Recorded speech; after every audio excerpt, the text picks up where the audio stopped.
ஓம் சத்குருவே சரணம். வாத்தியார் மகராஜிக்கு ஜெய். குருவருளால் கால ரகசிய பதிவேட்டில் பார்க்கக்கூடிய விஷயமானது பார்த்துட்டிங்கன்னா, இந்த தை மாதம் வரக்கூடிய சங்கடார சதுர்த்தியோட சில குறிப்புகள். இது நாட் ஒன்லி தை மாதம் வரக்கூடிய சங்கடார சதுர்த்தி, எவ்ரி சங்கடார சதுர்த்திக்கும் நீங்கள் இந்த விஷயங்களை ரியலைஸ் பண்ணலாம். நிச்சயமாக அது வாத்தியார் அருளிய நிறைய முக்கியமான குறிப்புகளும் உங்களுக்கு இதில் இருக்கும். பார்த்துங்க.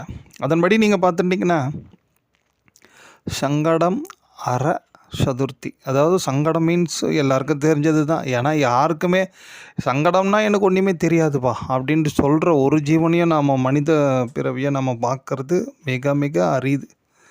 ஸோ அப்போ சங்கடம் எல்லாருக்கும் உண்டு. ஏதேனும் ஒரு வகையில் எப்படியாவது ஏதேனும் ஒரு சமயத்தில் நம்ம ஒரு சங்கடத்தை அனுபவிக்கிறோம். சங்கடம் மீன்ஸ் ஒவ்வாமை, அதாவது இந்த மனசு அதை ஏற்றுக்க முடியாமல் தவிக்கிறது, சங்கடப்படுறது, அதாவது என்ன சொல்கிறது, கவலை, துன்பமாக அதை ஃபீல் பண்ணுறது. அதை அந்த மனம் அதை அக்செப்ட் பண்ணவே முடியாது. அதுதான் மோஸ்ட்லி சங்கடம். அதுதான் நம்ம கவலைன்றோம், துன்பன்றோம், இன்னும் நிறைய சொல்லிகிட்டே போகலாம். அதுக்கு நிறைய அடைமொழிகள்லாம் உண்டு. ஆனால் மோஸ்ட்லி நம்ம எல்லோரும் என்ன விருப்பப்படுவோன்னா, இந்த மாதிரி சங்கடங்கள் வரக்கூடாதுப்பா, எனக்கு என் மனசுக்கு எப்பொழுதுமே துன்பம் இருக்கக்கூடாது, கவலை இருக்கக்கூடாது, முடிஞ்ச அளவுக்கு சந்தோஷமாக இருக்கணும். இப்படி தான் மோஸ்ட்லி எண்ணி தான் நம்ம படாத பாடு எல்லாம் நிறைய பண்ணிகிட்டே இருக்கிறோம். பணம் சம்பாதிக்கிறது, மனைவி மக்களோ குழந்தைங்களோட சந்தோஷமாக இருக்கணும்னு நினைக்கிறது, எவ்ரிதிங்.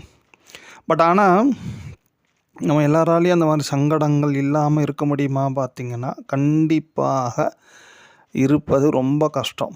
பட் ஆனால் சில பூஜா விதிகள், சில பூஜை முறைகள், சில பெரியோர்கள் சொன்ன நல்ல வழிகளை மோஸ்ட்லி நாம் பின்பற்றணும் அப்படின்னாச்சுன்னா ஒரு 50% நிச்சயமாக அதை கம்மி பண்ணிக்கலாம். நம்ம அதாவது முழுசாக ஒரு மிகப்பெரிய ஒரு 6 மாதம் ஒரு வேதனை அனுபவிக்கிறது, ஒரு 6 நாளில் ஒரு வேதனையாக அது நமக்கு வந்துட்டு போச்சுன்னா கூட பரவாயில்லையே, வேதனையே வரக்கூடாது, கஷ்டமே வரக்கூடாதுன்னு நினைக்கிறது தான் மிகப்பெரிய ஒரு தவறு.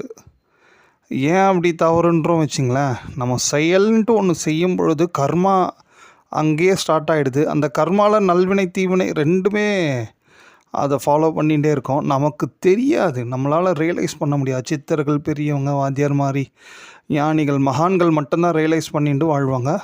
நம்ம பாமரர்கள் நம்ம அப்படி காற்றாற்று வெள்ளத்தில் போகிற மாதிரி போயிட்டு இருப்போம் வச்சுங்களேன். ஸோ அப்போ நம்ம என்ன பண்ணலாம் அப்படி பார்த்துட்டிங்கன்னா, இந்த மாதிரி சங்கட அர சதுர்த்தி விநாயகருக்குரிய அந்த விசேஷமான காலங்களில் குறிப்பாக இந்த நம்ம ஆல்ரெடி பார்த்தோன்னு நினைக்கிறோம் இல்லையா, அந்த சங்கடன்ற இந்த கவலை எதை ஒட்டி இருக்குன்னா மனம் சம்மந்தப்பட்டது தான். நிறைய பேர் யோசிக்கலாம், இல்லைப்பா என் கால் வலிப்பா, மூட்டு வலி, செஸ்ட்டு வலி அண்டு லெக் பெயின், எனிதிங், ஏதோ ஒன்று சொல்கிறோம், ஏதோ வலி, அந்த துன்பத்தை அனுபவிக்கிறோம். என்ன சொன்னாலும் எந்த வேதனையும் எந்த துன்பமும் உடலை சார்ந்தது அல்ல, உயிரையும் சார்ந்தது அல்ல, மனம் சம்பந்தப்பட்டது தான் வேதனை, துன்பம் எல்லாமே. என்னப்பா அப்படி சொல்கிற அப்படி யோசிச்சிங்கன்னா, நீங்கள் பாருங்கள், ரமண மகரிஷிக்கு மயக்க மருந்து இல்லாமல் ஒரு ஆப்ரேஷன் பண்ணியிருக்காங்க. ஸோ அவர் பாட்டுண்டு புத்தகத்தை படிச்சுட்டு இருந்திருக்காரு. அந்த விஷயம் எல்லாருக்கும் தெரிஞ்சது. அப்போ எப்படி அவரால் முடிஞ்சது? அவரோட மனதை அவர் கட்டுப்படுத்தி வச்சுருந்தார் அந்த அளவுக்கு.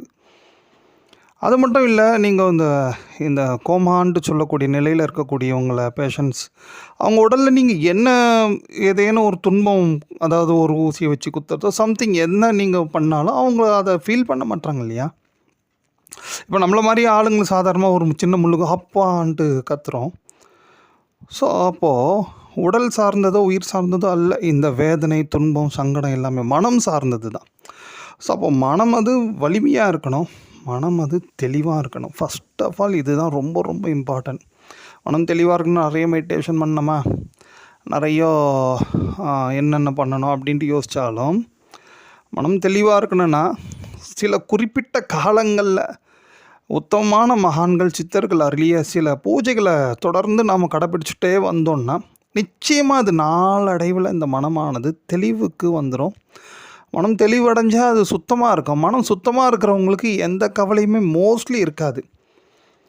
ஸோ அதை தான் வந்து வாத்தியார் இங்கே குறிப்பிட்டு சொல்கிறார். அதுக்கு என்னப்பா பண்ணலாம் அப்படி பார்த்துட்டிங்கன்னா, எவரி சங்கடஹர சதுர்த்தியும் சரி, இல்லை சங்கடஹர சதுர்த்தியில் ஆரம்பித்து நித்தியபடியே இந்த நின்ற கோலத்தில் இருக்கக்கூடிய விநாயக பெருமானுக்கு உங்களால் முடிஞ்ச அளவுக்கு தோப்பு கரணம் போடுறதுக்கு முயற்சி பண்ணணும். இந்த தோப்பு கரணன்றது ஏதோ ஒரு சங்கோச்சப்படக்கூடிய ஒரு விஷயமாக நிறைய பேர் நம்ம நினைக்கிறோம். அது அப்படி கிடையவே கிடையாது. மிகப்பெரிய அனுகிரகத்தை தரக்கூடியது. குறிப்பாக புத்தி பலம், புத்தி மீன்ஸ் அதான் அந்த மனம் பலம் பெறக்கூடிய ஒரு விசேஷமான ஒரு யோகம் தான், யோகாசனம் தான் அந்த தோப்பு கரணம். ஸோ அதை எப்படின்னா நின்ற கோல விநாயகர் இல்லைன்னா இந்த வாமன கணேசர் அப்படின்ட்டு ஒரு விசேஷமான மூர்த்தி இருக்கிறாரு. ரொம்ப ரொம்ப விசேஷமான வாமனர் அப்படின்னாலே அது என்ன சொல்கிறதுனா மிகவும் தந்திரமான ஒரு தந்திரங்களை அனுகிரகிக்கக்கூடிய ஒரு விசேஷமான மூர்த்தி அவர்.